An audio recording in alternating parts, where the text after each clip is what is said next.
Ito nga po pala yung DTF area. Po pala yung computer na QWI printer. Ito naman po yung drive niya. Di pa naman puno. Po yung QWI printer. Sa ngayon po may piniprint po ako and meron pa po akong next na 50 meters. Ito po yung mga supplies ko. Yung QWI white ink. Ginagamit po siya sa QWI printer. Sa ngayon po kulang na lang po ako. Mag-PPO na lang po ako. Ito po yung Brilliant White Ink. Ang capacity na ito siguro mga 2 weeks pa po. Ginagamit naman po siya sa DTF crayon. Naman po yung powder. Kulang na rin po ako. Magre-request na rin po ako. Naman po yung cleaning solution. Goods pa naman po. Siguro abot pa ito isang buwan. Naman po yung crayon ink na CMYK.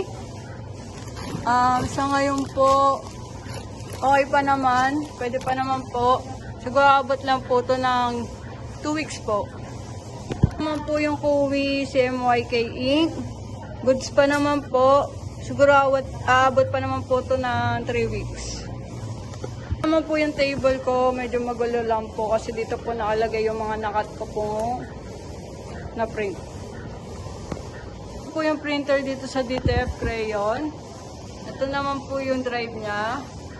Yung drive silang po medyo mapupuno na, magdi-delete na lang po ako. Yung iba naman po, goods pa naman po. Ito naman po yung DTF crayon. Sa ngayon po hindi ko po siya ginagamit kasi po hindi po siya nagna-nozzle test. Kaya pinatay ko muna po, baka po mag-ground po yung head. Pero kinonsern ko na po yan kay Sir Clinton. Ito po yung temperature dito sa DTF area. Ito po yung portboard ko. Ito po yung CCTV viewers. Kaya po hindi po siya nakabukas kasi po kulang pa po yung saksakan eh. Kaya yung exhaust naman po, okay naman po at nalinis naman po ngayon yung exhaust. And gumagana naman po parehas yung oven. Kailangan po natin ng panalok para po masapo po yung mga oil na nasa loob ng pipe.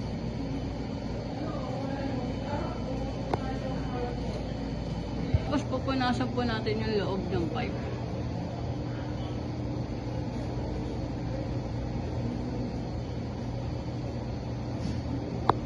Takip naman po.